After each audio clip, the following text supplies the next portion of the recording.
skal jeg vise et opplegg som heter longtail-kasa. Starter med å lage en løkke. En type pinne.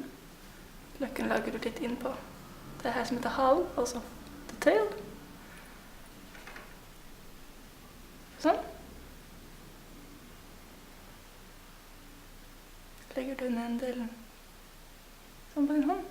Andre over tommelen. Det vil si, hvis jeg bare slipper, så kan du se at den ligger sånn her.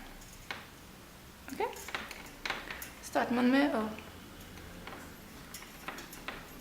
ta ut din tommel. Gir, under. Sånn.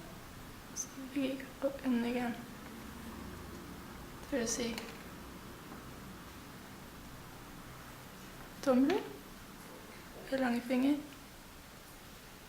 og så under igjen, ser du her, sånn, så opp, slipper,